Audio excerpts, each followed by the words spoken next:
Millionaire saved a homeless girl from a storm and took her to his mansion. The next morning, he was stunned to see what she did to his sick mother. The rain poured relentlessly over New York City, drumming against car roofs and cascading down sidewalks like rivers. Ethan Carter, a man accustomed to cutting through life's chaos with precision, tightened his grip on the leather steering wheel of his sleek black sedan. The windshield wipers struggled to keep up, creating rhythmic swooshes as they cleared the relentless rain. His focus shifted between the road ahead and the glowing GPS display, guiding him home to his sprawling mansion in Greenwich, Connecticut. It was late, and the storm's ferocity had emptied the streets. Streetlights cast blurry halos through the rain, barely illuminating the surroundings. As Ethan neared an intersection, a flicker of movement on the sidewalk caught his eye. At first, he dismissed it, thinking it was a stray animal seeking shelter. But as his car drew closer, he saw her, a small figure huddled beneath the inadequate cover of a bus stop. Clutching a piece of cardboard to shield herself from the downpour, Ethan hesitated. He wasn't the type to stop for strangers, especially not in a city where vulnerability often came with strings attached. But something about the sight of the girl, no older than 9, tugged at him. Her thin frame shivered under soaked clothes, and her face was partially obscured by damp hair, but her wide, frightened eyes were impossible to ignore. He pulled over, rolling down the passenger window. Rain splashed onto the pristine leather of his car as he called out, "Hey, kid, what are you doing out here? You'll freeze." The girl flinched, her grip tightening on the cardboard. She didn't respond, her gaze darting from Ethan to the darkened street behind her. "Look," he tried again, softening his tone. "You can't stay out here in this storm. I'm not going to hurt you. I promise. Let me help." She hesitated, her small fingers trembling as she slowly lowered the cardboard. Her voice, barely audible over the rain, broke through the silence. "I don't have anywhere to go." Ethan felt a pang of something he hadn't experienced in years. Guilt. He wasn't known for his compassion, but leaving a child out here in the cold felt wrong, even by his standards. He reached over and opened the car door. "Get in. You'll catch your death out here." After a few more seconds of hesitation, she climbed into the passenger seat, water dripping from her clothes and pooling onto the floor mat. Ethan handed her a towel from the back seat. He always kept extras in the car, an old habit from his gym days. "What's your name?" he asked as he started driving again. "Emma," she whispered, clutching the towel tightly. "Well, Emma," he said, keeping his eyes on the road. "You're coming with me. We'll figure out the rest later." The drive to Greenwich was silent, except for the rain and the faint hum of the car engine. Ethan glanced at her occasionally, noticing how her wide eyes took in every detail of the car's luxurious interior. When they reached the mansion, the security gates opened smoothly at his command, revealing a sprawling estate shrouded in mist from the rain. Emma's small gasp didn't go unnoticed. "This is your house?" she asked, her voice tinged with awe. "Yeah," Ethan replied, parking in the circular driveway. He stepped out and retrieved an umbrella, shielding her as they walked to the grand front door. The butler, an elderly man named Henry, greeted them with a raised eyebrow but said nothing, his professionalism as sharp as ever. "Get her some dry clothes," Ethan instructed, leading Emma inside. The grand foyer, with its marble floors and crystal chandelier, was a stark contrast to the bleak streets they'd just left behind. Emma stood there awkwardly, dripping water onto the pristine floor, while Henry nodded and disappeared to fulfill Ethan's request. Minutes later, Emma was ushered into one of the many guest rooms, now dressed in warm pajamas far too large for her but infinitely better than her soaked rags. Ethan returned to his own room, changing into dry clothes, his mind racing with questions. Who was this girl? Why was she alone on the streets? And why did he, of all people, feel compelled to help her? Later that night, as Ethan lay in his king-sized bed, staring at the ceiling, he couldn't shake the image of Emma's frightened eyes. He told himself it was a temporary arrangement, that he'd contact child services in the morning. Yet, deep down, he knew it wasn't that simple. For the first time in years, Ethan Carter felt something he couldn't name, a stirring in the cold void he'd long accepted as his heart. Morning broke quietly over the Carter estate, with sunlight filtering through the heavy curtains of the grand mansion. The storm had passed, leaving the grounds glistening under a fresh sheen of dew. Ethan Carter, dressed in a crisp button-down shirt and tailored trousers, sipped his black coffee in the dining room. His gaze drifted toward the expansive gardens visible through the floor-to-ceiling windows. The tranquility of the scene outside contrasted sharply with the questions swirling in his mind. Emma, the events of the previous night replayed vividly. The sight of her trembling under that bus stop, the raw fear in her eyes, and the cautious hope when she stepped into his car. It was all too vivid to dismiss. He was not a man given to impulsive acts of kindness. Yet here she was, asleep in a guest room of his mansion. Henry interrupted Ethan's thoughts as he entered the dining room. "Good morning, sir," the butler greeted. "The young lady is awake. She's with Mrs. Carter." Ethan frowned. "With my mother." He set down his coffee and stood. "How did that happen?" Henry offered a subtle shrug. "She wandered upstairs. I was about to intervene, but Mrs. Carter seemed content with the company." Ethan paused at that. Content. His mother hadn't been described that way in years. Margaret Carter, once the vibrant matriarch of the family, had been confined to her room since her diagnosis with a degenerative illness. Her condition had drained her of both energy and joy, and Ethan had grown used to her silence. Curiosity pulled him toward her room. As he ascended the grand staircase, he heard something unusual, a soft, melodic sound. Laughter, his mother's laughter. He stopped in the doorway, frozen by the sight before him. Margaret sat propped up in bed, her frail hands resting in Emma's much smaller ones. The girl, seated on a plush armchair beside the bed, animatedly recounted a story. Her face lit up as she spoke, and Margaret, though visibly weak, wore an expression of pure delight. It was a scene Ethan hadn't witnessed in years. His mother's pale face had a glow he'd almost forgotten she was capable of. For a moment he didn't move, unwilling to disturb the fragile spell binding the two together. Emma noticed him first. Her voice faltered, and she looked up nervously. "I'm sorry," she whispered, pulling her hands back as if caught doing something wrong. Margaret turned her head slowly, her smile lingering. "Ethan," she said softly, her voice carrying a warmth that startled him. "Why didn't you tell me we had such charming company?" Ethan cleared his throat, stepping into the room. "Emma," he began, addressing the girl. "I didn't expect you to." "Explore?" Margaret chuckled, a sound Ethan hadn't heard in years. "Nonsense," she said. "She's a delight. We've been chatting all morning." Her eyes, sharp despite her illness, studied her son. "You've brought someone special into this house, Ethan." He wasn't sure how to respond. "She needed help," he said simply. Margaret's gaze softened. "Sometimes, helping others helps us too." Emma shifted uncomfortably in her chair, unsure of the dynamic between the two adults. Ethan noticed and gestured toward her. "Why don't you head downstairs, Emma?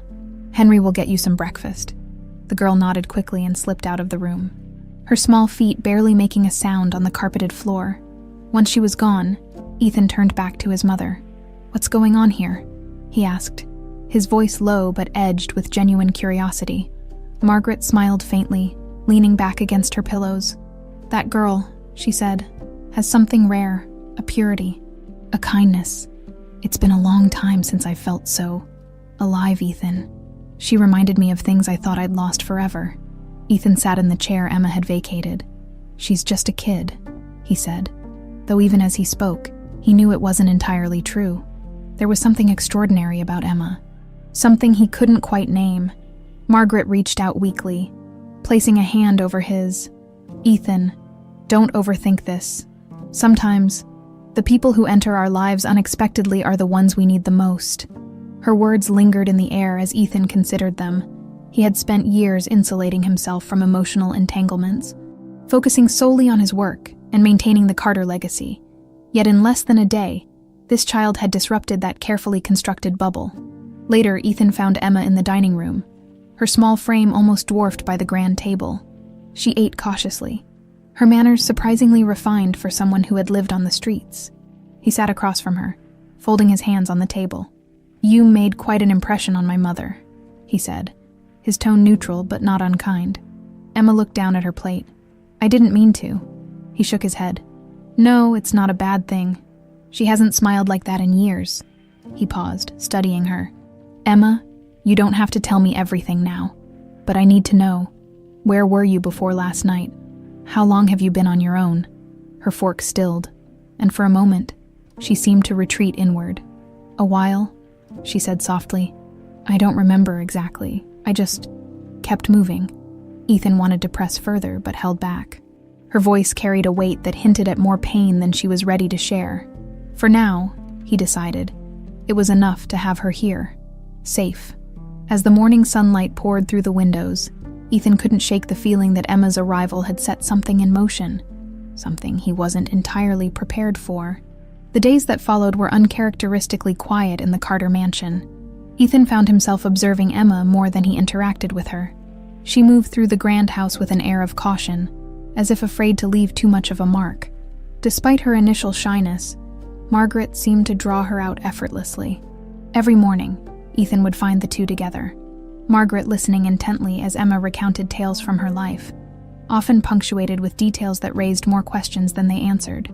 Ethan tried not to pry, but the fragments Emma offered were impossible to ignore. One afternoon, as they sat in the cozy study overlooking the sprawling estate, Ethan decided it was time to ask her directly. Emma sat cross-legged in an oversized armchair, a book open in her lap. Though the book seemed to captivate her, Ethan noticed her eyes drifting to the rain-streaked windows, as if her thoughts were elsewhere. Emma, he began, his voice gentle but firm. You've been here a few days now, and I think it's time we talked. Her head tilted slightly, her wide brown eyes meeting his. About what? He leaned forward, resting his elbows on his knees. About where you came from. About your family. Emma's small shoulders tensed. She glanced back at the window, her fingers gripping the edges of the book. I don't have a family, she said quietly. Not anymore. Ethan's chest tightened at her words. What happened? He asked softly. She hesitated, clearly battling with how much to share. It's just me now, she said finally. My mom. She disappeared a long time ago, and I've been on my own since then. Disappeared, Ethan pressed. Do you remember where she went, or what happened before she left? Emma shook her head, her lips pressing into a thin line. She said she'd come back, but she didn't. I waited. For a long time. Her words hung in the air, heavy with a sadness Ethan didn't know how to address. He could see how much she was holding back, but pushing her further felt wrong. Instead, he chose his next words carefully. I'm sorry you've had to go through that, he said. No child should have to be alone. Emma looked at him then, her expression unreadable. I got used to it, she said simply. Ethan wanted to argue, to tell her that no one should ever have to get used to that kind of life, but the resolve in her voice stopped him. Emma wasn't asking for pity. She was stating a fact. Her resilience was both admirable and heartbreaking. Changing the subject slightly, Ethan asked, Where were you before I found you that night? Emma hesitated again, but this time, she seemed willing to answer. Chicago, she said softly. I was in Chicago for a while. Then I got on a bus. I didn't know where it was going. I just needed to leave. Why did you need to leave? Ethan asked, his voice calm, though his curiosity was mounting. Her fingers tightened around the book. It didn't feel safe anymore. Ethan nodded slowly, trying to piece together the fragments she was giving him. Emma, have you ever told anyone else about this? The police, maybe? She shook her head quickly. No, I didn't want to go to a shelter.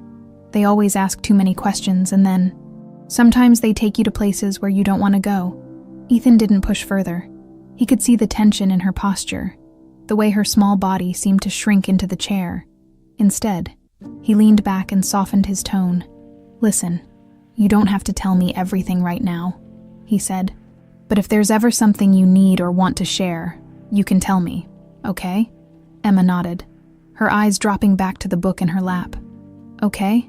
They sat in silence for a while, the sound of rain against the window filling the room. Ethan's mind churned with questions. Who was her mother? Why had she disappeared? And what had driven Emma to leave Chicago, a city hundreds of miles away? That evening, Ethan found himself in his office, his laptop open as he scrolled through online resources about missing children. He wasn't sure where to start, but the vague details Emma had shared felt like clues in a puzzle he couldn't ignore. If her mother had disappeared years ago, surely there would be some record, some report filed, and if Emma had been on the streets since then, someone must have noticed her absence. The search yielded little at first, and Ethan felt his frustration building. But as he clicked through old reports and forums, one name appeared repeatedly: Claire Bennett. The name sent a jolt through him, though he didn't know why. It felt familiar, as if buried somewhere in his memory. Ethan stared at the screen, his mind racing. Was Claire Bennett connected to Emma? And why did the name feel like a ghost from his own past? Shutting the laptop with a snap, Ethan leaned back in his chair, rubbing his temples. The pieces of Emma's story were starting to come together, but he couldn't shake the feeling that unraveling her past would also force him to confront his own. For the first time in years, Ethan Carter was afraid, not of failure, not of business losses, but of what he might discover. The next morning dawned clear and crisp, the rain from the previous days leaving behind a freshness in the air. Ethan Carter sat at the massive oak desk in his office, sipping his coffee as he stared at the laptop screen in front of him. The name Claire Bennett blinked back at him from a search query he hadn't yet submitted. His finger hovered over the mouse. Something about the name stirred an unease in him, a quiet whisper from his past that he couldn't quite place. Ethan prided himself on his logical mind, the ability to compartmentalize and act without hesitation. Yet, here he was, hesitating. Emma's presence had disrupted the tightly controlled order of his life. For years, Ethan had focused on building his empire, keeping his emotions at arm's length. Now, this little girl, with her guarded words and fragile resilience, was awakening something he wasn't ready to name. Henry's knock at the door pulled him from his thoughts. "Mr. Carter, Emma is in the garden with Mrs. Carter. She seems comfortable," the butler said, his tone betraying a hint of surprise. Ethan nodded, though his mind remained elsewhere. "Thank you, Henry. I'll check on them soon." Once the door closed, Ethan turned back to the laptop. He clicked search, watching as a cascade of results filled the screen. Most were dead ends, old social media profiles, outdated news articles, and irrelevant listings. But then, buried halfway down the page, was a mention of a woman named Claire Bennett in a small Chicago community paper. The article was nearly a decade old, detailing the disappearance of a single mother. A grainy photograph accompanied it, showing a young woman with dark hair and kind eyes. Ethan froze.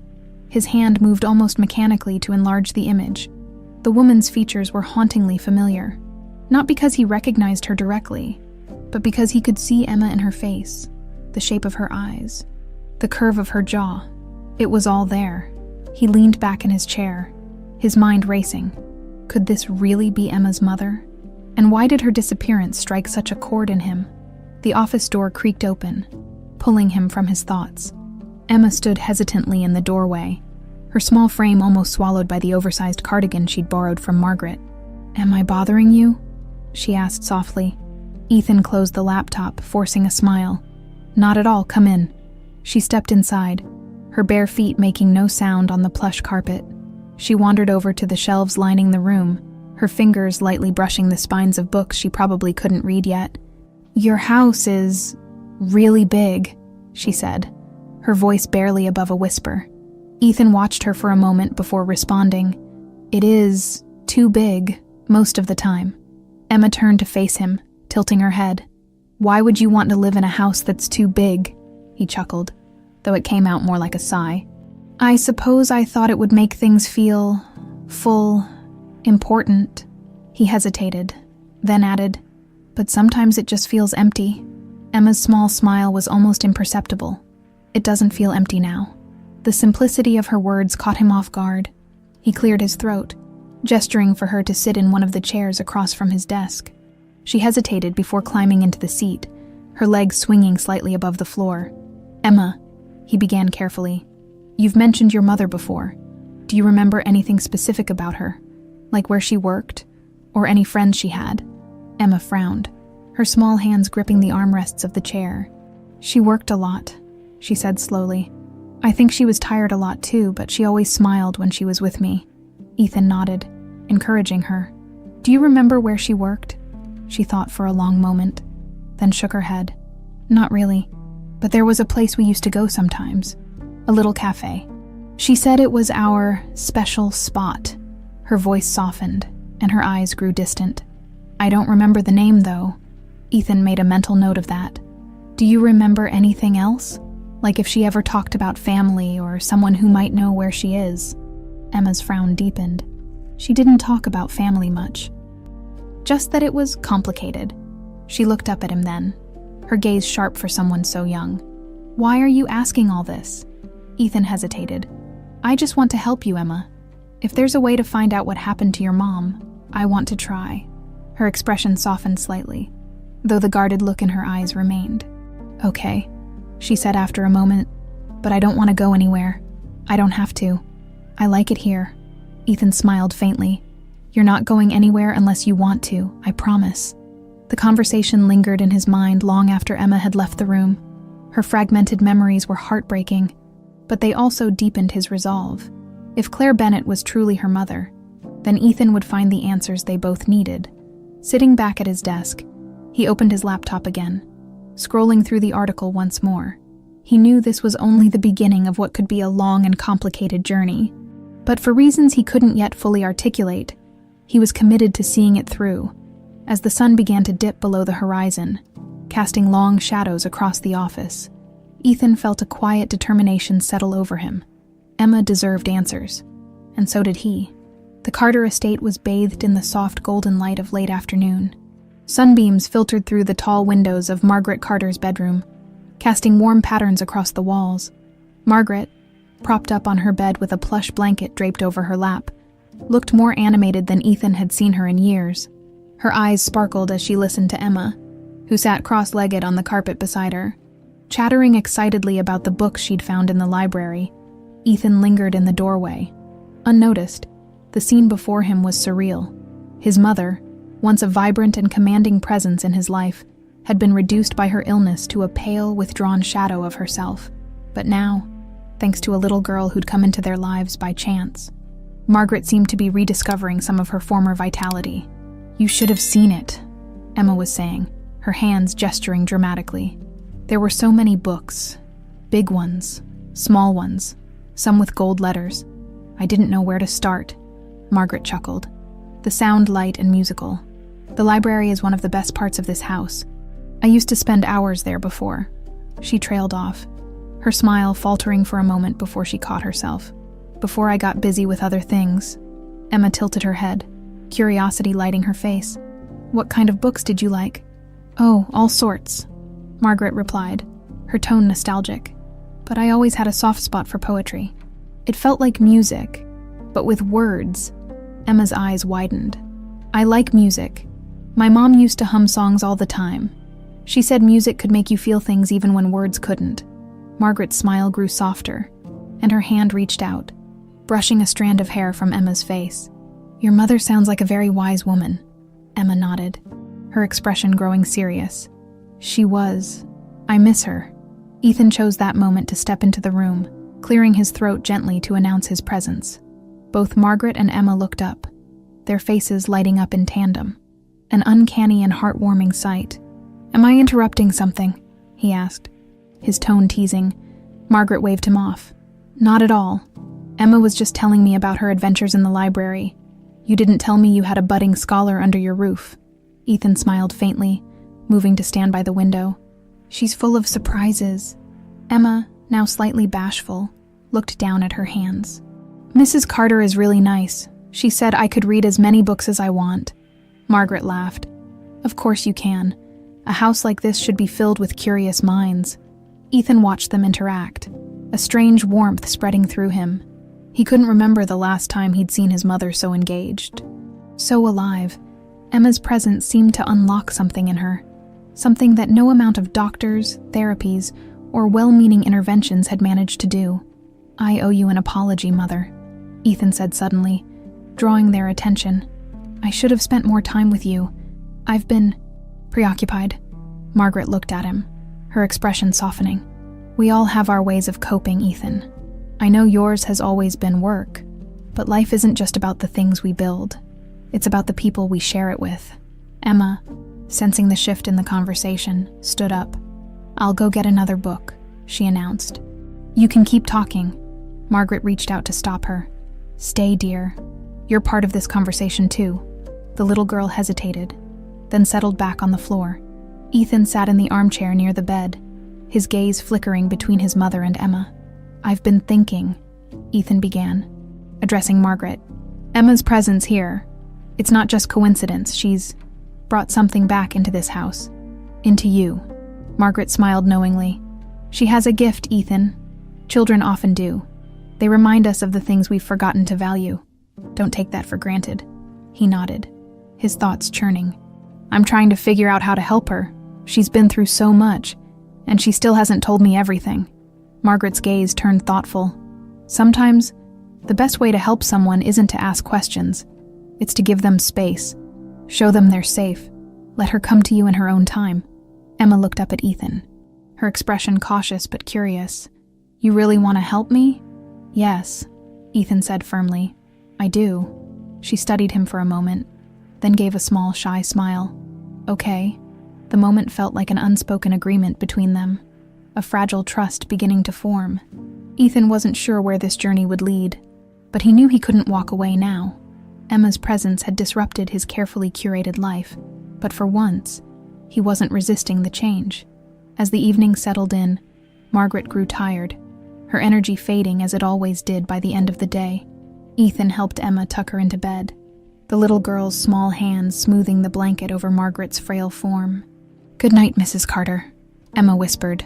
Margaret reached out, giving her hand a gentle squeeze. "Good night, my dear, and thank you." Ethan escorted Emma out of the room, turning off the lights as they walked down the hallway together. He glanced down at her. "You have a way with people." "You know that?" Emma shrugged, a small smile tugging at her lips. "I just talk to them." Ethan chuckled, shaking his head. "Sometimes that's all it takes."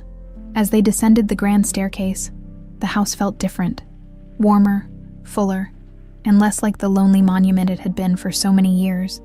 And though Ethan didn't fully understand it yet, he felt something shift within himself, a tiny flicker of hope reigniting where he thought there was only coldness. The Carter estate was unusually quiet the next morning, the stillness broken only by the occasional chirp of birds in the sprawling gardens. Ethan sat at the large dining table, flipping through his tablet while sipping his coffee. His thoughts were far from work, though. They lingered on Emma's fragmented past, and the name Claire Bennett. He had spent the previous night going over the limited information he'd found online, but the pieces still didn't fit together. Who was Claire? And why did her name feel so familiar? Why did her photograph stir something deep in his memory? Ethan didn't believe in coincidences, and Emma's arrival at his doorstep felt too serendipitous to ignore. As he scrolled through another online database, the sound of light footsteps interrupted his focus. He looked up to see Emma entering the room, her small frame almost dwarfed by the oversized cardigan she wore again. Margaret's, he realized, though neither of them had mentioned it. "Good morning," Ethan greeted, his tone softer than usual. "Good morning," Emma replied, sitting at the far end of the table. She reached for a piece of toast from the platter Henry had prepared, nibbling on it cautiously. "How did you sleep?" Ethan asked, trying to ease into the conversation. Emma shrugged. "Okay, the bed's really soft." He smiled faintly, setting his tablet down. "Good to hear." The silence stretched for a moment before Emma spoke again. "What are you looking at?" Ethan hesitated.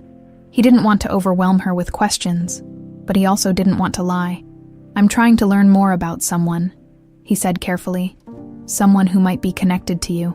Emma's hand froze midair, the toast halfway to her mouth. "Who?" He leaned forward slightly. "Your mom, Claire Bennett. Do you recognize that name?" Emma's brows furrowed, her lips pressing together. "That's her name," she said softly, almost as if she were testing the words herself. "How do you know?" "I found some information online," Ethan explained. "She disappeared a while ago." "Didn't she?" Emma nodded, her eyes dropping to her plate. "She went out one day and didn't come back. I waited for her, but she never came back." The pain in her voice was subtle, but unmistakable. Ethan felt a pang of guilt for pushing, but he needed to know more. "Do you remember anything else? Where you lived? What she did before she disappeared?" Emma fidgeted with the edge of her sleeve. "We lived in a little apartment in Chicago," she said quietly. "She worked a lot, but she never talked about what she did. Sometimes she'd come home really late and she looked tired, but she always said everything was going to be okay. Ethan nodded, his mind turning over her words. Do you know if she had any friends or family in Chicago? Emma shook her head. She didn't talk about family, just me. The answer didn't surprise him, but it left him with more questions than before. He decided to shift gears. Emma, he said gently, if I find out what happened to your mom, would you want to know? Her eyes met his, wide and uncertain. She hesitated, then nodded slowly. Yes. Ethan reached across the table, placing a hand over hers. I'll do everything I can, okay? Emma nodded again, her gaze lingering on him for a moment before returning to her plate. Later that afternoon, Ethan found himself in his office once more, combing through the sparse details he had on Claire Bennett. The article he'd found mentioned her disappearance but offered little else. There was no record of her since that time, and no one had seemed to follow up. It frustrated him. How could someone vanish so completely? Then, buried in a police report he'd nearly overlooked, he found a curious note. Last seen near Greenbridge Cafe, Chicago. The name rang a faint bell, but he couldn't place it. Clicking through old maps of the area, he discovered that the cafe had been shut down for years, its building repurposed for another business. Ethan leaned back in his chair, his mind racing. If this cafe had been a regular spot for Claire, it might hold answers, or at least lead to someone who remembered her. But Chicago was a long way from Greenwich, and he couldn't just pack up and leave. Not yet. Pulling out his phone, he made a decision. If he couldn't go to Chicago himself, he'd hire someone who could. The phone rang twice before a deep voice answered. This is Daniels. Ethan leaned forward, his tone clipped. Daniels, it's Ethan Carter. I have a job for you. Daniels, a private investigator Ethan had worked with before, was known for his discretion and efficiency. What kind of job? He asked. I need you to look into a woman named Claire Bennett, Ethan said, rattling off the details he'd gathered.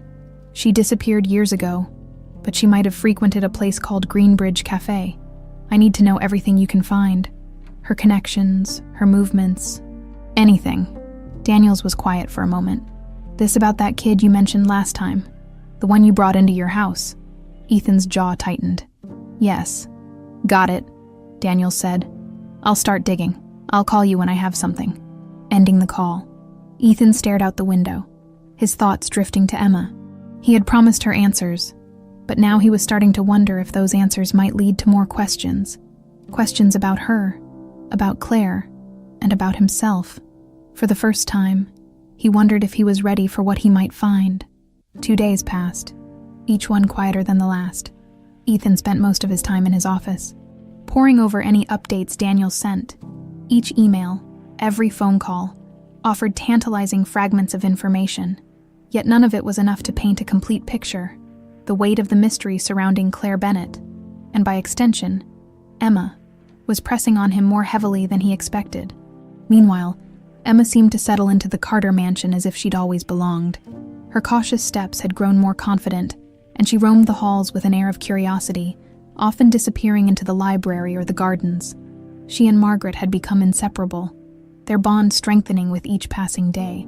Ethan couldn't deny the warmth their connection brought to the once cold house, but it also heightened his sense of urgency. It was late afternoon when Daniels finally called. I've got something, the investigator said, his voice crackling slightly over the line. Ethan leaned forward in his chair. Go on. Claire Bennett was last officially seen at that Greenbridge Cafe in Chicago, like you said. But here's the twist. She wasn't alone. Witnesses at the time reported seeing her arguing with a man, someone they described as tall, well-dressed, and familiar. Familiar, Ethan repeated, his brow furrowing. Yeah, Daniels confirmed. No one could place him exactly, but a couple of people mentioned he looked like someone they'd seen in the papers or on TV, someone from a prominent family. The words sent a chill through Ethan. His grip on the phone tightened. I'm not suggesting anything yet, Daniels interrupted. But there's more. A week after Claire disappeared, there were large cash withdrawals from her bank account. All of it was gone within a few days. Ethan's stomach churned. Where did the money go? Hard to say, Daniels admitted. But what's odd is that none of it seems to have been used by Claire. No transactions, no paper trail. It just vanished. Ethan leaned back in his chair, his mind racing. What about her family, friends? Did anyone file a missing persons report? Her neighbors did, Daniels replied. But it went nowhere. No next of kin, no close friends who could push the investigation forward. It was like she disappeared into thin air. Ethan's thoughts were interrupted by the sound of a soft knock at the door. Emma peeked her head inside, her wide eyes scanning the room. He covered the phone with his hand. "Give me a minute, Emma." She nodded and disappeared again, leaving the door slightly ajar. "Look, Daniels," Ethan said, his voice lower now. "Keep digging. I need more. Anything that connects Claire's disappearance to someone who might have had a motive, and let me know if you find anything about her connection to Emma." "Will do," Daniels said before hanging up. Ethan set the phone down, his mind swirling with questions. The idea that someone from a prominent family might have been involved in Claire's disappearance struck too close to home. Could it have been someone from his own family? The thought made his stomach tighten. He left the office and wandered through the house, his feet taking him to the sunlit library where Emma often spent her afternoons. As expected, she was curled up in a leather armchair, a book balanced on her knees. She looked up as he entered, her expression cautious but curious. "Hey," Ethan said, keeping his tone light. "What are you reading?" Emma held up the book. Its title, something about fairy tales. "Mrs. Carter said I could borrow it." "Of course," Ethan said, sitting in the chair across from her. "She'd probably let you borrow the whole library if you wanted." Emma smiled faintly, but didn't say anything. She turned back to the book, her small fingers idly flipping a page. After a moment, Ethan leaned forward. "Emma, can I ask you something?" She glanced at him, her expression guarded. "What? When she disappeared, do you remember anything strange about that time? Anything that didn't feel right?" Emma frowned, her brow furrowing in thought. "I remember she was worried a lot," she said slowly. "Like, more than usual. She used to tell me not to answer the door when she wasn't home. And one time, I heard her talking to someone on the phone. She sounded scared." "Scared about what?" Ethan asked, his voice steady but urgent. Emma shook her head. "I don't know. She never told me. But after that, she started saying we might have to move, that we'd go somewhere new where we'd be safe." Ethan's heart sank. Claire had been trying to protect her daughter. But from what? Or who? He leaned back, exhaling sharply. "Thank you for telling me," he said. "I know it's hard to talk about." Emma looked at him for a long moment, her dark eyes searching his face. "Do you think you'll find her?" she asked quietly. Ethan hesitated, then nodded. "I'll do everything I can." She seemed to accept that, turning her attention back to her book. But Ethan couldn't shake the weight of her words, or the possibility that someone from his family might have played a role in Claire's disappearance as the evening settled over the estate. Ethan returned to his office, his resolve hardening. Whatever secrets the past held, he would uncover them. For Emma, and for Claire. Ethan woke early the next morning, his mind buzzing with questions he couldn't yet answer. The idea that someone from a prominent family might have been involved in Claire's disappearance gnawed at him. He needed clarity, not just for Emma, but for himself. Something about all of this felt disturbingly personal. Emma, as usual, was already awake and spending time with Margaret. Ethan decided to give them space and headed toward his office to sift through the information Daniels had sent overnight. His thoughts swirled as he passed one of the unused guest rooms near Margaret's quarters. That's when he noticed the door ajar. Emma wasn't supposed to be in there, and no one else ever ventured into the smaller rooms. Curious, Ethan pushed the door open wider. Inside, he found Emma kneeling by an antique chest that had belonged to his late father. The chest had been a relic for decades, filled with items no one had touched in years. Emma's small hands were carefully pulling out old papers, photographs, and objects wrapped in delicate tissue paper. "What are you doing?" Ethan asked, his voice firm but not harsh. Emma jumped, clutching a folded piece of paper. I didn't mean to snoop," she stammered, her eyes wide. I saw the chest, and it looked interesting." Ethan stepped closer, his curiosity outweighing any irritation. "What did you find?" Hesitating, Emma handed him the folded paper. "I think it's a letter." Ethan unfolded it, The paper yellowed with age, but the handwriting still legible. His brow furrowed as he scanned the words, his heart skipping a beat when he recognized the signature at the bottom. It was from Claire Bennett. The letter was addressed to his father, a fact that immediately raised more questions than answers. Claire's words were heartfelt but restrained, speaking of a matter that seemed urgent and deeply personal. She mentioned a desire to meet, to discuss what we need to do next. The tone was one of desperation, as if she were running out of time. Ethan turned the letter over, searching for a date. It had been written roughly a year before Claire's disappearance. "What does it say?" Emma asked, her voice small. Ethan hesitated. "It's from someone your mother knew, someone who was asking for help." Emma frowned, looking down at the chest. "There are more papers in there." Ethan crouched beside her, carefully lifting another bundle of documents. Among them were more letters, all written by Claire and addressed to either his father or, more disturbingly, his mother. Each one carried a similar tone. Pleas for assistance, references to a situation she couldn't control, and vague mentions of protecting the child. His heart sank as he realized the implications. Claire had been reaching out to his family for help. But why? And why hadn't anyone told him? "Emma," he said slowly, trying to keep his voice calm. "Your mother wrote these letters a long time ago. It looks like she was trying to get in touch with my family." Emma's eyes widened. "With your family, why? That's what I'm trying to figure out," he said. "But this changes things." Ethan carefully placed the letters back into the chest, his mind racing. If his parents had known Claire, if they had ignored her pleas or worse, intentionally silenced her, then the guilt extended far beyond just his own choices. It became a family betrayal, a web of lies that had ensnared Emma's mother and possibly contributed to her disappearance. "Does this mean you know what happened to her?" Emma asked, her voice trembling with hope. "Not yet," Ethan admitted, "but we're closer than we were yesterday." He closed the chest, his hands lingering on the worn wood. "Emma, I need to ask you something important. Are you ready to hear whatever we might find out? Even if it's not what you're hoping for." Emma hesitated, but then nodded firmly. "I just want to know the truth." Her courage surprised him, but it also reminded him of the stakes. This wasn't just about solving a mystery. It was about giving Emma the answers she deserved. Later that evening, Ethan sat alone in his office. The letters spread out before him. The words blurred together as he tried to decipher their meaning. Why had Claire reached out to his parents? What danger had she been trying to protect Emma from? And why had no one in his family ever mentioned her? The door creaked open, and Margaret appeared.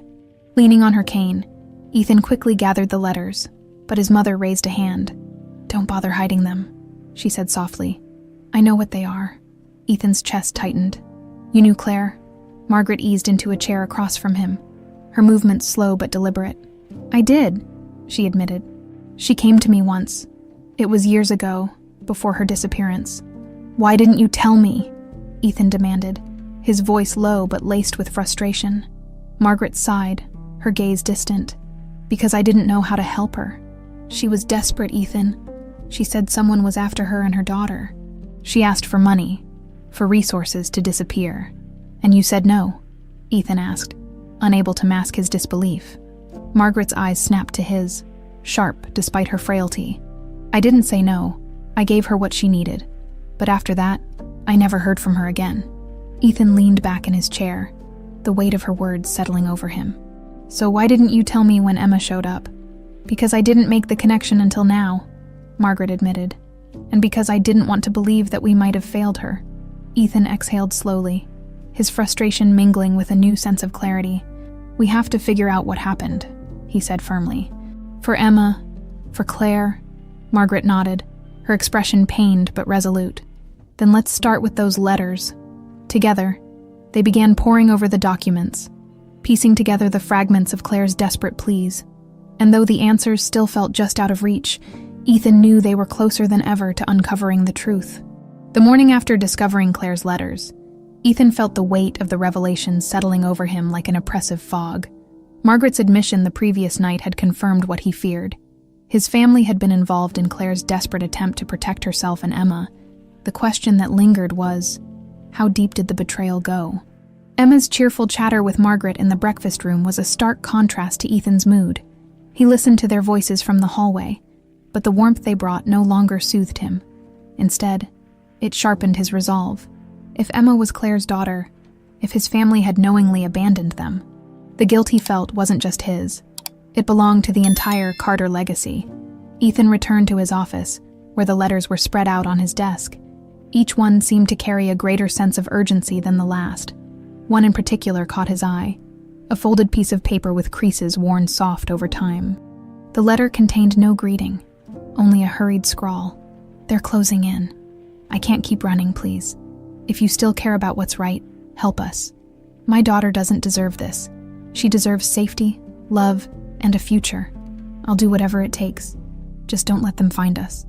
The signature was unmistakable. Claire Bennett. The urgency in her words clawed at him. Who was after Claire? And why? Ethan leaned back in his chair, the implications sinking in. The situation was more dangerous than he'd initially thought. A call from Daniels snapped him out of his thoughts. "Daniels," Ethan answered, his voice tense. "Tell me you've found something." "I have," Daniels said, his tone grim. "And you're not going to like it." Ethan's grip tightened on the phone. "What is it?" Claire Bennett was being followed in the weeks leading up to her disappearance. I traced some old police records and found a complaint she filed about harassment. She didn't name names, but there's a note in the file. Suspect's involvement of a prominent business figure. Ethan's stomach churned. "What kind of involvement?" "Hard to say," Daniels replied. "But here's the kicker. Her bank withdrawals weren't just random. They were funneled into an offshore account linked to a holding company, one owned by the Carter family." The words hit Ethan like a physical blow. "What are you saying, Daniels? That my family was funding something against her?" "I don't have all the details yet," Daniels said. "But it doesn't look good. It's possible someone in your family was paying to keep tabs on her. Or worse." Ethan's mind raced. The implications were damning, if his family had played a role in Claire's disappearance. It wasn't just neglect. It was betrayal on a level he hadn't anticipated. "Keep digging," Ethan said, his voice cold. "I want every name, every transaction. Don't stop until you find the truth." Ending the call, Ethan stood and paced the room, his thoughts spiraling. He couldn't ignore the mounting evidence. Someone in his family, someone he trusted, had betrayed Claire, and by extension, Emma. The rage simmering beneath his calm exterior threatened to boil over. Later that afternoon, he found Emma in the library, curled up with another book. She looked up as he entered, her small face lighting up with a hesitant smile. "Hi," she said softly. "Hey," Ethan replied, sitting in the chair across from her. "How are you doing?" Emma shrugged. "Okay, Mrs. Carter told me I could keep this one if I wanted." She held up the book, its worn cover suggesting it had been well loved. Ethan managed a small smile. "That sounds like her." Emma's gaze lingered on him, her expression curious. "You look worried." He sighed, leaning forward with his elbows on his knees. "There's a lot on my mind, but I promise, I'm working on figuring things out." She seemed to accept his answer, but hesitated before asking, "Do you think my mom was scared because of something really bad?" Ethan's throat tightened. "I think your mom was trying to protect you," he said carefully, "from people who didn't want her to be happy." Emma nodded slowly, her fingers tracing the edge of the book. "She always said we'd be okay as long as we stuck together." Ethan felt a lump in his throat. Claire had fought so hard to protect Emma, and now it was his turn to do the same. That evening, Margaret called Ethan to her room. She was sitting in her armchair, her frail hands folded in her lap. "You've uncovered something, haven't you?" she asked, her sharp eyes meeting his. Ethan hesitated but nodded. "Daniels found evidence that someone in our family might have been involved in Claire's disappearance. Offshore accounts, tracking her movements. It all points back to us." Margaret's expression didn't change, but her hands trembled slightly. "I was afraid of this," she said quietly. "What do you mean?" Ethan asked, his voice tense.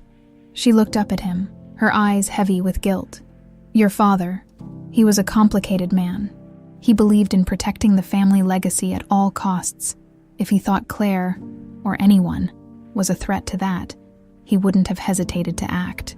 Ethan's jaw tightened. "You're saying he might have been behind this?" I don't know for certain, Margaret admitted, her voice trembling, but it wouldn't surprise me. The room felt suffocating as Ethan processed her words. His father, the man he had idolized for years, might have been responsible for tearing Claire and Emma apart.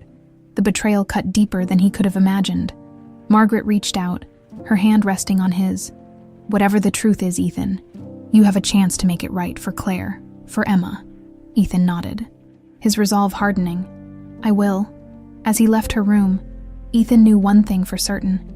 He was closer to the truth than ever, but the answers might destroy everything he thought he knew about his family. Ethan barely slept that night. The revelation that his father might have been involved in Claire's disappearance had ignited a storm of anger and disbelief. How could the man who had taught him to value integrity and family have committed such a betrayal? As the morning light spilled over the Carter estate, Ethan knew he couldn't keep the truth buried any longer. It was time to confront his family's legacy. No matter the cost, Margaret was seated in her usual spot by the window when Ethan entered her room. The morning sunlight framed her frail figure, but her sharp eyes betrayed her awareness of the gravity in his expression. You look like a man preparing for battle, she said quietly. I suppose I am, Ethan replied, crossing the room to sit across from her. I need you to tell me everything you know about Father's involvement with Claire Bennett. Don't hold anything back. Margaret hesitated, her hands trembling slightly as they rested on her lap. Ethan, she began, her voice soft but firm. Your father was a complicated man. He loved this family, but sometimes that love turned into something darker. Ethan leaned forward, his gaze unrelenting. Did he know about Claire? Did he do something to hurt her? Margaret sighed deeply, her gaze shifting to the window, as if the memories were too heavy to confront directly. Claire came to this house once, she admitted. She was desperate, scared. She told your father she needed help. Money, protection, anything to keep her and her daughter safe. Ethan's stomach churned. And what did he do? He dismissed her, Margaret said, her voice breaking. He said it wasn't his problem, that she was exaggerating her situation. But I saw the fear in her eyes. Ethan, she wasn't lying. Ethan's fists clenched. That's not all, is it? Margaret hesitated again, then nodded. He hired someone to watch her. He claimed it was for her own safety, but I always suspected it was to keep her quiet. And then, one day, she disappeared. The weight of her words settled over him like a lead blanket. Ethan had spent his entire life trying to emulate his father's success, only to learn that success had been built on cruelty and control.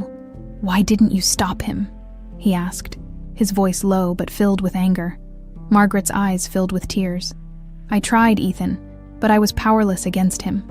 Your father was a man who didn't take no for an answer. Ethan stood abruptly, pacing the room as his thoughts raced. Someone else had to know, he said. This wasn't just him. Who else was involved? Margaret's expression shifted, guilt flashing across her face. Your uncle, Charles. Ethan froze. Charles Carter, his father's younger brother, had always been a quiet but loyal figure in the family. If Charles had been involved, the betrayal extended even deeper than Ethan had feared. I need to talk to him, Ethan said, his voice resolute.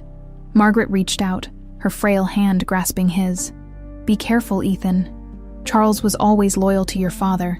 If he had a hand in this, he won't make it easy for you to uncover the truth. Ethan nodded, his jaw tight. I don't care how difficult it is. I'm not letting this go. That afternoon, Ethan made his way to his uncle's townhouse in the heart of the city. The building was as understated as Charles himself, a testament to his preference for discretion over ostentation. Charles greeted him with a warm smile, but Ethan could see the flicker of apprehension in his uncle's eyes. Ethan, Charles said, ushering him into the sitting room. This is a surprise. What brings you here? Ethan didn't waste time on pleasantries. I found some letters, he began, his voice sharp. Letters from Claire Bennett. She came to this family for help, and we failed her. Charles's smile faltered, replaced by a guarded expression. I'm not sure I understand. Ethan leaned forward, his eyes narrowing. You understand perfectly. She asked for protection, and instead, she disappeared. And now I find out that my father, and possibly you, knew more than you let on. Charles's jaw tightened, but he didn't deny the accusation. You're digging up ghosts, Ethan, he said carefully. What good will it do to bring all this back? It's not about the past, Ethan snapped. It's about Emma, Claire's daughter. She's here, under my roof, and she deserves to know what happened to her mother. Charles's face darkened at the mention of Emma. Her daughter. You brought her into this house. Yes, Ethan said firmly. And I won't stop until I uncover the truth. Charles sighed, sinking into his chair. You always were relentless, just like your father. He paused, his gaze distant. Claire was a complication your father didn't want. She threatened the stability of this family. Ethan, and your father. He acted to protect it. Ethan's chest tightened. So he silenced her. I don't know exactly what he did, Charles admitted, but I know he made sure she couldn't come back. The words were like a punch to the gut. Ethan's worst fears were confirmed. His family had played a direct role in Claire's disappearance. The legacy he'd spent his life building was tainted, built on lies and betrayal. What about Emma? Ethan demanded. Did you know about her? Charles hesitated, then nodded. We knew she existed, your father thought. Well, he thought it would be easier if she was out of the picture too. Ethan's blood ran cold. You were going to take her away too. No, Charles said quickly. That was where I drew the line. I refused to be part of it. The admission offered little comfort.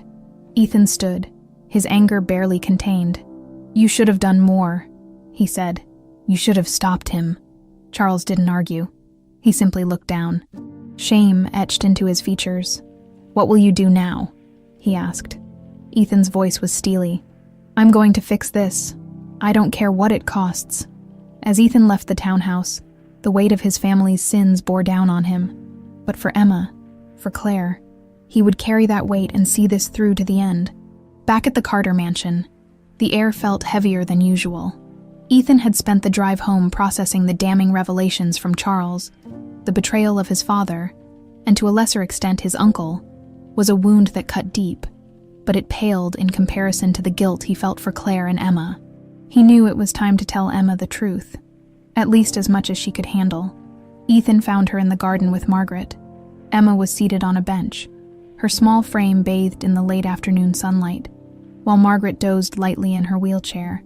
Emma's book was open in her lap, but her gaze wandered, her thoughts clearly elsewhere. As Ethan approached, she looked up and smiled, though it was faint. Hi, she said softly. Hi, Ethan replied, sitting on the bench beside her. He hesitated, trying to find the right words. Emma, can we talk? Her smile faded slightly, replaced by a cautious expression. Is something wrong? Ethan glanced at Margaret, ensuring she was still asleep, before turning back to Emma. I've been looking into your mom, he began carefully, trying to figure out what happened to her. Emma's eyes widened, her grip tightening on the book. Did you find her? Ethan exhaled slowly, his heart aching at the hope in her voice. Not yet, but I've learned some things. Things I think you need to know. Emma shifted uneasily, her small hands gripping the edge of the bench. Like what? He hesitated, then spoke with deliberate gentleness. Your mom was in trouble before she disappeared. She was scared, trying to protect you from people who wanted to hurt her. Emma frowned, her brows knitting together. Why would anyone want to hurt her? She was good. She didn't do anything wrong. I know, Ethan said quickly. She didn't do anything wrong. But sometimes people can be cruel, especially when they think someone is in their way. Emma's frown deepened. What does that mean? Ethan leaned forward, his elbows resting on his knees. Emma, your mom came to my family for help. She wrote letters, asking for protection. She wanted to make sure you were safe. Emma's eyes filled with confusion. To your family? Why? I'm still trying to figure that out, Ethan admitted. But I think she believed my family had the resources to help her, and instead of helping, they turned their backs on her. The silence that followed was deafening. Emma stared at him, her wide eyes brimming with unspoken questions. They didn't help her, she whispered. No, Ethan said, his voice heavy with regret. They didn't. And I'm so sorry for that, Emma. They should have. Tears welled in her eyes, but she quickly wiped them away with the back of her hand. Why are you telling me this now? Because you deserve to know the truth, Ethan said. And because I want to fix what my family did. I want to help you find your mom and understand what happened. Emma looked down at her lap, her hands twisting together. What if we can't find her? What if she's gone? Ethan's heart broke at the vulnerability in her voice. He placed a hand on her shoulder, his grip firm but comforting. We're not giving up, no matter what. You're not alone in this, I promise. Emma didn't respond right away. When she finally looked up at him, her expression was a mixture of sadness and determination. Okay, she said softly, but I don't want to just sit here and wait. I want to help. Ethan smiled faintly, admiring her resilience. You're already helping more than you know. Later that evening, Ethan called Margaret into his office. She moved slowly but purposefully, her cane tapping against the hardwood floor. When she settled into a chair across from him, her expression was one of quiet resolve. You told her? Margaret said, her tone neutral, but edged with concern. I told her what I could, Ethan replied. She needed to know. Margaret nodded, her gaze distant. And how did she take it? She's strong, Ethan said. But I can see how much this is weighing on her. I don't want her to carry it alone. Margaret sighed. She's stronger than you realize, Ethan. Children often are, but you need to be careful. The truth can be heavy, even for someone like Emma. Ethan leaned back in his chair, running a hand through his hair. I just keep thinking about what Claire must have gone through, how scared she must have been. And now Emma's here, dealing with the fallout of something she didn't ask for. Margaret reached across the desk, placing a hand over his. You're doing the right thing, Ethan. By her, by Claire. But remember, fixing the past doesn't mean you have to shoulder all the blame. Ethan nodded, though the weight of his guilt was hard to shake. I won't stop until I find the answers, he said firmly. No matter what it takes. Margaret's eyes softened. Then I have no doubt you'll succeed. That night, Ethan sat alone in his office. The letters spread out before him again. Emma's words echoed in his mind, her quiet determination reminding him of Claire. He could see her in Emma's expressions, her resilience, her courage. It was more than just a physical resemblance. It was a connection that couldn't be denied. As the clock struck midnight, Ethan picked up his phone and called Daniels. I need you to go deeper, he said without preamble. Find every connection between Claire and my father. I don't care how far back it goes. Don't stop until you've uncovered everything. Daniel's voice was steady. Understood. As the call ended, Ethan leaned back in his chair, staring at the ceiling. The truth was closer than ever, but he knew the journey ahead wouldn't be easy. For Emma's sake, and for Claire's memory, he had to keep pushing forward, no matter where the truth led. The days that followed were tense, filled with a quiet determination that permeated the Carter mansion. Ethan doubled down on his efforts to uncover the truth, while Emma, despite her young age, seemed to carry the weight of the revelations with surprising resilience. Her resolve to help, even in small ways, was a constant reminder of Claire's strength and determination. One morning, Ethan was in his office when his phone buzzed. It was Daniels. I've got something big, Daniels said, his voice low but charged with urgency.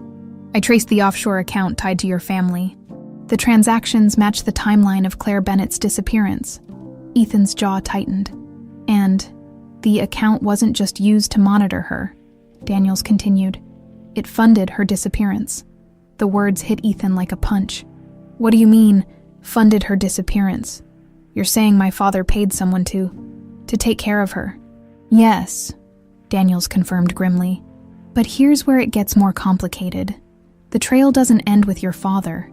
It ties back to your uncle, Charles. He managed the account after your father passed, which means he knew what was going on, or at least part of it.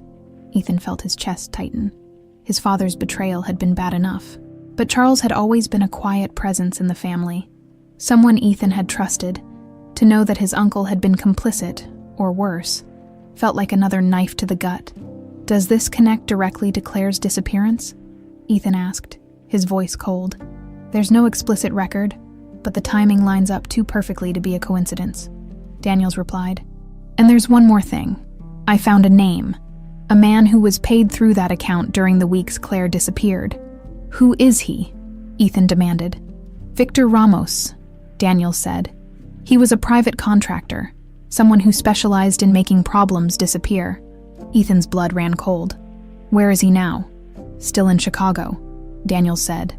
He keeps a low profile, but I've got an address." Ethan didn't hesitate. "Send it to me." That evening, Ethan called Margaret into his office. She looked weary, her movements slower than usual, but her eyes sharpened when she saw his expression. "You found something," she said. "Yes," Ethan replied, pacing the room. "A man named Victor Ramos. He was paid through father's account during the time Claire disappeared. Daniels tracked him down. He's still in Chicago." Margaret's lips tightened. "You're going to confront him." "I don't have a choice," Ethan said firmly. "If this man had anything to do with what happened to Claire, I need to know." Margaret sighed heavily. "Ethan, you're walking into dangerous territory. If this man was involved in something criminal, he won't just hand you the truth." "I'm not asking him to hand me anything," Ethan said, his voice hard. "I'm going to get answers. For Emma, for Claire." Margaret reached for his hand, her grip surprisingly strong. "Promise me you'll be careful." "I will," Ethan assured her, "but I can't let this go." The following day, Ethan made the trip to Chicago. The city's bustling streets and towering skyscrapers felt a world away from the quiet opulence of Greenwich. Yet, as he navigated the unfamiliar streets, his mind remained laser-focused on his mission. Victor Ramos's address led him to a rundown apartment building on the outskirts of the city. The neighborhood was quiet, but the tension in the air was palpable.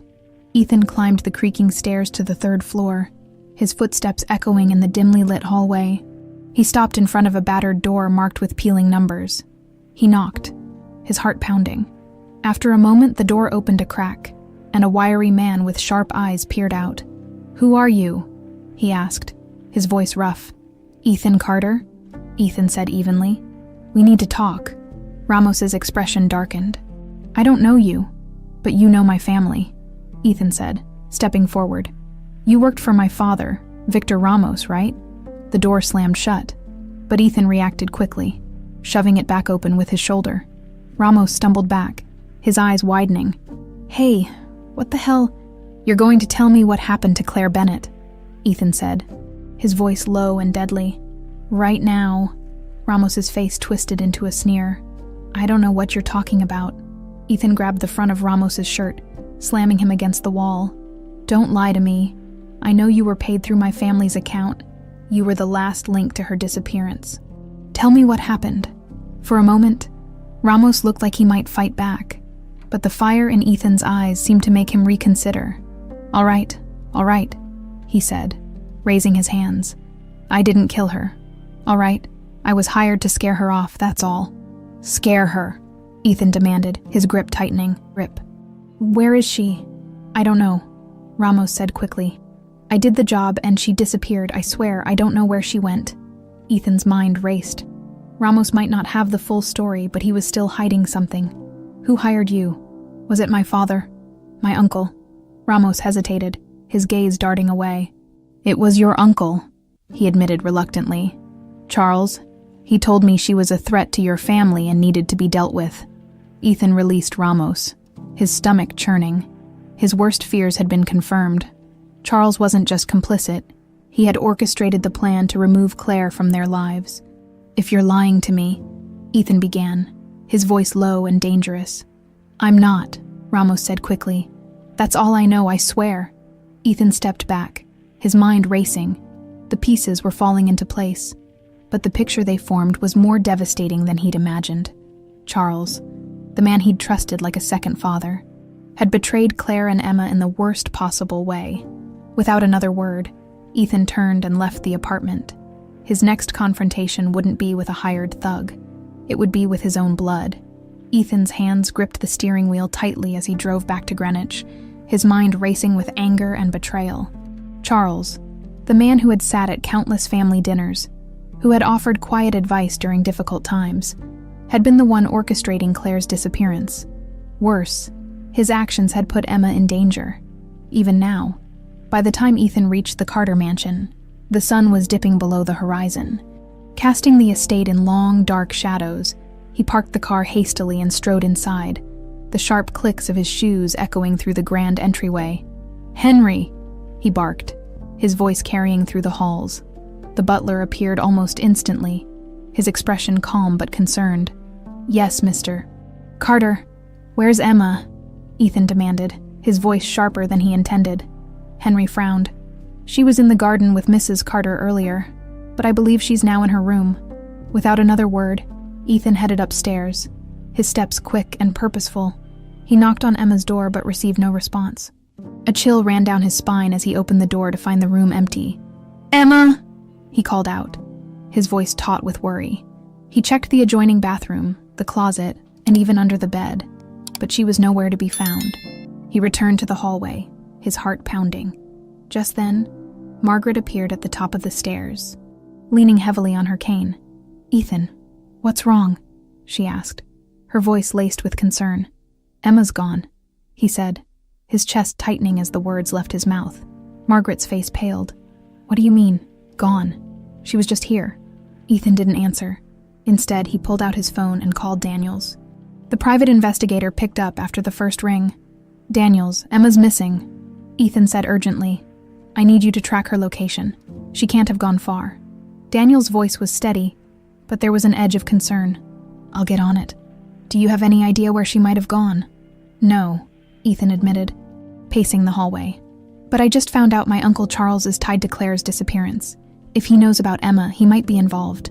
Daniels swore under his breath. "I'll start tracking her phone. Stay put and call me if you hear anything." Ethan hung up, his frustration mounting. He turned to Margaret, who was gripping the banister for support. "Did Charles say anything to you recently? Anything unusual?" Margaret shook her head, her face etched with worry.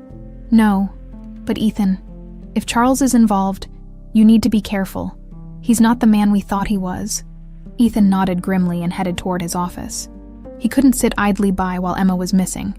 As he entered, his phone buzzed again. It was Daniels. "I've got a lead," Daniels said quickly. Emma's phone pinged near the edge of the property, close to the woods. "Do you know if there's any significance to that area?" Ethan froze. The woods bordered the estate, and beyond them was a small, abandoned cabin that hadn't been used in years. "There's an old cabin out there," he said. "It used to belong to my father, but no one's been there in decades." "That's your best bet," Daniels said. "I'll head there now, but you might beat me to it if you leave immediately." "I'm on my way," Ethan said, grabbing his coat and heading for the door. He stopped briefly to tell Margaret what he'd learned, but her pale face and trembling hands made him hesitate. "Stay here," he told her firmly. "I'll bring her back." Margaret nodded, her eyes filled with a mix of fear and hope. "Be careful, Ethan." The woods were eerily quiet as Ethan made his way toward the cabin, his flashlight cutting through the darkness. The air was cold and damp, the sound of crunching leaves underfoot, the only noise. His pulse raced as he approached the small, weathered structure. The cabin looked as abandoned as he remembered, its windows dark, and its wooden walls covered in moss. But something about the stillness felt wrong. Ethan approached cautiously, his breath visible in the cool night air. "Emma," he called out, his voice echoing in the silence. For a moment, there was no response. Then, from inside the cabin, he heard a faint sound, a muffled cry. His heart leapt. He pushed open the creaky door and stepped inside, his flashlight sweeping the room. The cabin was sparsely furnished, its interior musty and dim. In the corner, he spotted Emma, her small frame huddled on the floor, her hands tied in front of her. Her wide eyes glistened with tears, but the relief on her face was unmistakable. "Ethan," she cried, her voice hoarse. He rushed to her, cutting the ropes with a pocket knife. "Are you okay?" he asked, his voice thick with emotion. Emma nodded, though her face was pale. It was a man. He said I had to come with him." Ethan's blood boiled. "Did he hurt you?" "No," Emma said quickly, "but he was scary. He said he worked for your uncle." Ethan clenched his jaw, anger and determination surging through him. "You're safe now," he said, scooping her up in his arms. "Let's get out of here." As they stepped outside, the sound of a car engine in the distance made Ethan freeze. He turned, his flashlight catching the glint of headlights through the trees. Someone was coming. "Stay behind me," he told Emma, his voice firm. The car stopped just short of the cabin, and the driver stepped out. To Ethan's shock, it wasn't Daniels. It was Charles. His uncle's face was grim as he approached, his hands raised in a mock gesture of surrender. "Ethan," Charles said evenly, Let's talk. There's nothing to talk about, Ethan growled. You had Emma kidnapped. I was trying to protect the family, Charles replied, his tone calm but cold. Just like your father would have wanted. Ethan's grip on Emma tightened as fury coursed through him. You've done enough damage. Leave now. Charles's gaze flickered to Emma, then back to Ethan. You don't understand what you're getting into. Ethan stepped forward, his voice like steel. I understand enough. Stay away from Emma. If you come near her again, I'll make sure you regret it. Charles hesitated, his jaw tightening. But he eventually backed toward his car. This isn't over, Ethan, he said before driving off. As the taillights disappeared into the darkness, Ethan turned to Emma, his voice softening. Let's go home. Emma nodded, her small hand gripping his tightly. For now, she was safe, but Ethan knew the fight was far from over. The following morning, Ethan sat in his office, his mind racing with the events of the previous night. Emma was safe and resting under Margaret's watchful eye, but the confrontation with Charles had left a bitter taste in his mouth. His uncle's words, "Protect the family," echoed in his head, a twisted justification for years of deceit and betrayal. Ethan knew he couldn't let this go unresolved. Charles needed to be held accountable, and the full truth about Claire's disappearance had to come to light. It wasn't just about justice for Emma and Claire anymore. It was about breaking the toxic cycle that had plagued the Carter family for generations. His phone buzzed, pulling him from his thoughts. It was Daniel's. I've got the full picture, Daniel said, and it's worse than we thought. Ethan gripped the phone tightly. Go on. Charles didn't just monitor Claire. He orchestrated her disappearance. He hired Victor Ramos to scare her off. But when Claire pushed back, Charles escalated. He arranged for her to be taken somewhere remote and paid Ramos to make sure she never resurfaced. Ethan's breath caught. What happened to her? Daniels hesitated. That's where it gets complicated. Ramos claims he let her go, but there's no record of where she went or if she made it out alive. Ethan closed his eyes, the weight of the revelation settling over him. And Emma, she was never the target, Daniel said. Charles wanted Claire out of the picture, but he didn't plan for what would happen to her daughter. Emma was collateral damage. Ethan's jaw tightened. Does Charles know I'm on to him? After last night, he probably suspects, Daniel said. Be careful, Ethan. He won't go down without a fight. Ethan ended the call and sat in silence for a moment, his anger simmering just below the surface.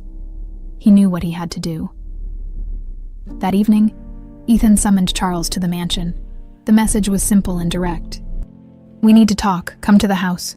Ethan didn't give him the option to decline. When Charles arrived, his demeanor was calm, almost smug, as if he believed he could still control the narrative. Ethan met him in the grand sitting room, his posture rigid, his expression cold. What's this about? Charles asked. Feigning ignorance as he settled into a chair, Ethan didn't waste time. I know everything, he said. About Claire, about Ramos, about how you orchestrated her disappearance. Charles's mask of calm slipped for a moment, but he quickly recovered. Ethan, you're jumping to conclusions. Don't insult me, Ethan snapped, his voice cutting through the air. I have proof. Bank transactions, witness statements, everything. You hired Ramos to scare her off, and when that didn't work, you made sure she disappeared. Charles's jaw tightened, but he didn't deny it. I did what needed to be done, he said evenly. Your father understood that. Claire was a threat to this family, to our legacy. Ethan's anger flared. She wasn't a threat. She was a mother trying to protect her child, and you destroyed her life. Do you even realize what you've done to Emma? To me? Charles leaned forward, his expression hardening. This family's legacy is bigger than any one person. Ethan, Claire was a liability. If she'd gone public with her connection to your father, it would have been a scandal. Everything your father built would have been ruined. Ethan's fists clenched.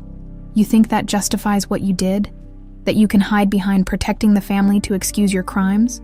Charles's eyes narrowed. You're naive if you think the world works any other way. Sacrifices have to be made. Ethan shook his head, disgusted. You're wrong. The only thing that matters now is making this right. Charles stood, his posture stiff with indignation. And what do you plan to do, Ethan? Turn me in, Drag this family's name through the mud. If that's what it takes, Ethan said firmly. You'll face justice for what you've done. Charles's expression darkened. You'll destroy everything your father built. Is that what you want? Ethan stepped closer, his voice low and steady. What my father built was already corrupt, and you made it worse. I'm not going to let Emma or anyone else suffer because of your greed. Charles stared at him for a long moment, the tension crackling between them. Finally, he smirked, though it didn't reach his eyes. You're more like your father than you think, he said. But you'll never understand the choices he had to make. Ethan didn't respond. He simply turned away, pulling out his phone. You can leave now. The authorities will be in touch. Charles froze. You wouldn't. Ethan looked over his shoulder, his expression unreadable. Watch me. Charles's face twisted in anger, but he knew he was beaten. Without another word, he stormed out of the mansion, slamming the door behind him. As the house fell silent, Ethan felt a strange mixture of relief and sorrow. The confrontation was over, but the damage Charles had done could never be fully undone. He returned to the sitting room, where Margaret sat waiting. How did it go? She asked softly. It's done, Ethan said. Charles is finished. Margaret nodded, her expression somber. You did the right thing. Ethan sat beside her, his shoulders heavy with exhaustion. It doesn't feel like it. Margaret placed a hand on his. You've given Emma something no one else could. Truth. That's more than enough. Ethan nodded, though the weight of his family's sins still pressed on him. For Emma's sake, he hoped the truth would be enough to start healing. The days following Charles's departure from the Carter family were a whirlwind of emotion. Ethan worked tirelessly to ensure the authorities had everything they needed to hold his uncle accountable. The evidence Daniels had compiled was damning, and Ethan was determined to see justice served. Not just for Claire, but for Emma. Emma, however, remained Ethan's top priority.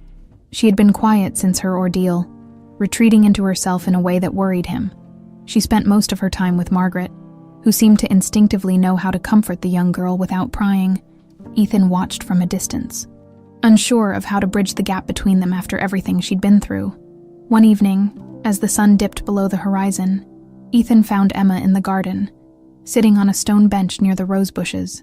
Her small figure was silhouetted against the warm glow of the setting sun, her head bowed as she traced patterns in the dirt with a stick. He approached slowly, his footsteps soft on the gravel path. Hey, he said gently, taking a seat beside her. Emma glanced up at him, her expression guarded. Hi. They sat in silence for a moment, the quiet hum of the garden enveloping them. Finally, Ethan spoke. I know things have been really hard lately, he said, and I want you to know it's okay to feel however you're feeling. Emma didn't respond immediately. When she finally spoke, her voice was barely above a whisper. Do you think my mom's still out there? The question caught Ethan off guard. He had spent so much time chasing the truth about Claire's disappearance that he hadn't allowed himself to consider the possibility of finding her alive. But Emma's unwavering hope was a reminder of what mattered most. I don't know, Ethan admitted, his voice steady. But I promise you, I won't stop looking until we know for sure. Emma looked up at him, her eyes shimmering with tears. Do you think she would have liked me, the way I am now? Ethan's heart broke at the vulnerability in her voice. He reached out, placing a gentle hand on her shoulder. Emma, your mom would have loved you exactly the way you are. You're kind, brave, and stronger than most people I know. She would have been so proud of you. A tear slipped down Emma's cheek, and she wiped it away quickly. I just miss her so much, she whispered. I know, Ethan said softly, and it's okay to miss her. But you're not alone anymore, Emma. You have me, and you have Margaret. We're here for you. Emma nodded, leaning slightly into his side. For the first time in days, Ethan felt a small glimmer of hope. That night, Ethan sat in his office, sifting through more of the evidence Daniels had uncovered. While the case against Charles was strong, there were still gaps in the story. Claire's final movements remained a mystery, and the lack of closure gnawed at him. A soft knock on the door interrupted his thoughts. Come in, he called. Margaret entered, her cane tapping against the floor. She looked stronger than she had in weeks, a spark of determination in her eyes. Ethan, we need to talk. What's on your mind? He asked, gesturing for her to sit. Margaret settled into the chair across from him, her hands resting lightly on the armrests. "I've been thinking about Claire," she began. "About the letters, the money your father funneled into those accounts. It all feels incomplete." Ethan nodded. "I've been feeling the same way. There's something we're missing." Margaret leaned forward slightly. "Your father had a private safe in his study, one even I didn't have access to. After his death, Charles was the one who took over the study. If there's anything left of Claire's story, it might be there." Ethan's pulse quickened. "I'll check it right now." Margaret nodded. "If you find anything, bring it to me together. We'll piece this together." Ethan made his way to the study, a room that had remained untouched since his father's passing. The air was thick with the scent of aged leather and polished wood, and the weight of his father's presence lingered in every corner. Ethan scanned the room, his eyes landing on a tall cabinet in the corner. He approached it, his fingers brushing against the smooth surface. The safe was hidden behind a false panel, just as Margaret had described. It was old but secure, requiring a combination Ethan didn't know. Fortunately, he had prepared for this. Pulling out his phone, he called Daniels. "Daniels, I need you to help me crack a safe," Ethan said. Daniels chuckled softly on the other end. "Of course you do. Send me a picture of the lock." Ethan followed the instructions, and within minutes, Daniels provided him with a strategy to open it. With a satisfying click, the safe door swung open. Inside, Ethan found a collection of documents, some bound in leather folders, and others loose and yellowed with age. As he sifted through them, one item caught his attention. A sealed envelope marked "confidential" in bold letters. His father's handwriting scrawled across the front. For Charles. Ethan opened the envelope with trembling hands. Inside was a letter from his father, outlining plans to ensure Claire's silence. It detailed payments, surveillance, and instructions for Charles to handle any complications. It was clear. His father had set the plan in motion, and Charles had executed it. Ethan's breath hitched as he read the final lines. "If anything happens to Claire, ensure the child is taken care of. She is innocent in all this." The letter was both damning and tragic. His father's actions had been monstrous, but there was a sliver of guilt buried within his cold logic. He had known Emma was innocent, even as he orchestrated her mother's disappearance. Ethan folded the letter carefully, his resolve hardening. He would use this as leverage to ensure Charles faced justice. More importantly, he would use it to finally give Emma the closure she deserved. As he closed the safe and left the study, Ethan felt a strange mix of anger and hope. The truth was within reach, and for the first time, he felt like he could see a path forward, not just for himself, but for Emma too. The morning was crisp and bright, a stark contrast to the emotional weight Ethan carried as he prepared for what was to come. The letter he had uncovered in his father's safe felt like a heavy burden, yet it was also a key, a chance to unravel the last threads of the mystery surrounding Claire's disappearance. Ethan had spent the night organizing everything he and Daniels had gathered: bank statements, letters, the safe's contents, and witness accounts. It was a damning compilation, one that painted a clear picture of his family's betrayal. Today, he would present it all to the authorities, ensuring Charles faced the justice he had evaded for so long. But first, Ethan had one more person to speak with. Emma was in the library when Ethan found her, curled up in the same armchair she always favored. A book rested on her lap, though her gaze was distant, lost in thought. She looked up as he entered, her eyes searching his face. "Hi," she said softly. "Hi," Ethan replied, sitting in the chair across from her. He hesitated for a moment before continuing. "Emma, I need to talk to you about your mom." Her small hands clutched the edges of the book, her posture stiffening. "Did you find her?" Ethan exhaled slowly, leaning forward. "Not yet, but I found something that might help us understand what happened to her." Emma's brows furrowed. "What do you mean?" He pulled the folded letter from his pocket, holding it out to her. "This was in my father's safe. It's a letter he wrote to my uncle, Charles. It talks about your mom and what they did to her." Emma took the letter with trembling hands, her wide eyes scanning the words as she read. Her face crumpled and tears spilled down her cheeks. They hurt her," she whispered, "and they didn't even care."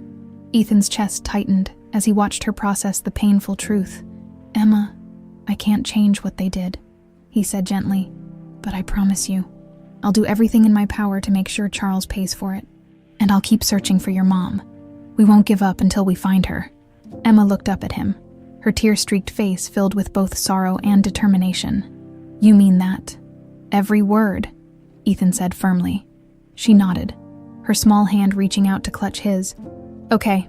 Later that day, Ethan met with Daniels at a nearby precinct.